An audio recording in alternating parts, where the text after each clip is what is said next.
Živopisno podgrađe ili kako ga češće zovu Gradić trebalo bi da bude stecište umetnika i kreativnih ljudi. S tim u vezi asocijacija Inbox osmislila je prostor u Beogradskoj ulici broj 11 sa idejom da pozitivno transformiše ovu sredinu.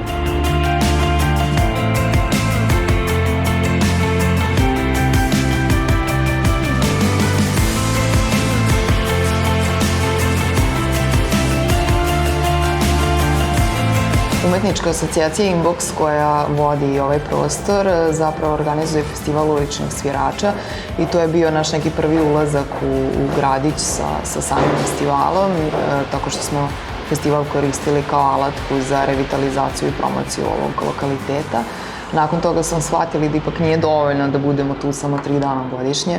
Neki prirodan nastavak naše misije i ideje jeste bilo otvaranje jednog kreativnog centra upravo ovde u Gradiću, koji je definitivno nedostajao.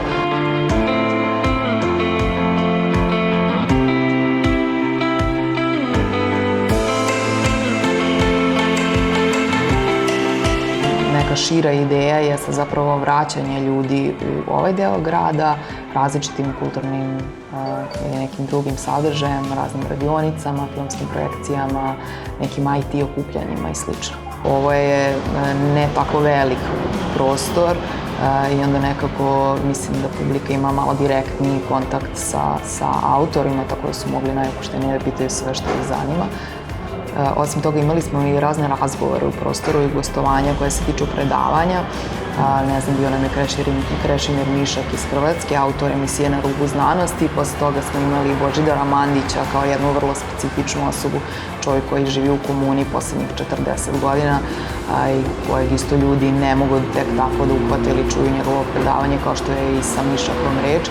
Tako da se trudimo uvek da dovodimo neke nove ljude, bilo da su to filmski autori, bili da su to neke persone zanimljive same po sebi zbog onoga čime se bave i da okupljamo različite zajednice ljudi, od ljudi koji vole filmove, koji vole prirodu, koji vole teme koje su na rubu znanosti, IT-evce i ostale sve kreativce.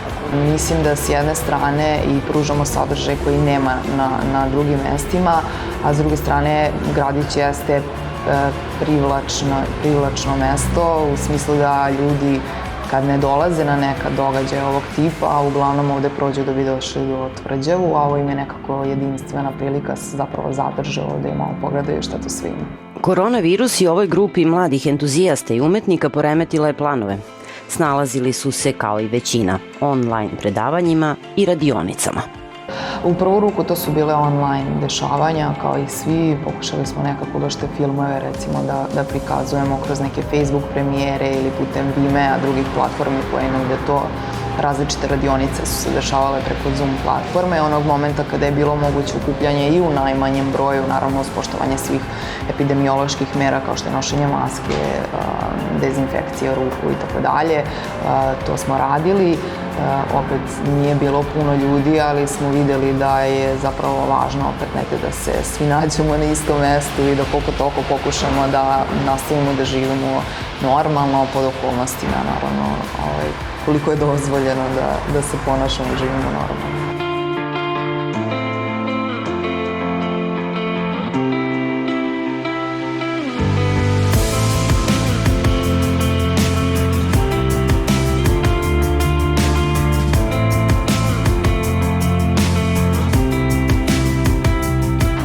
Mi stalno istražujemo Gradić kroz različite projekte. Tu imamo kulturne projekte koje aktivnosti sam donekle nabrojala. Imamo i druge evropske projekte pomoću kojih se bavimo malo dublje Gradićem, istražujemo ga. Do sad smo recimo izdali dve knjige, 2 izdanja, 2 publikacije.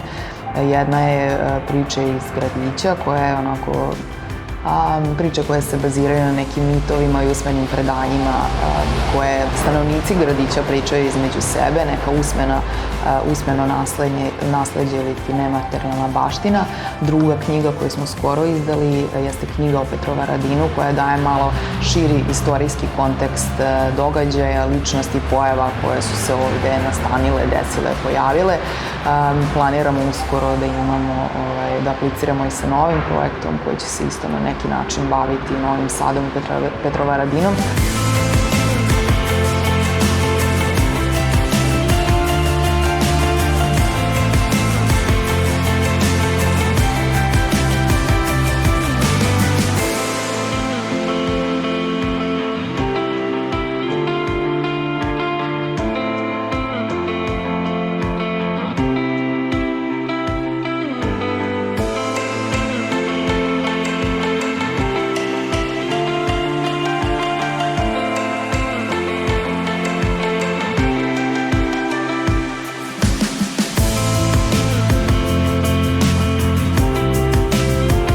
Tako da je stvarno ideja neka kao konačna zagovaračka misija jeste zatvaranje saobraćaja.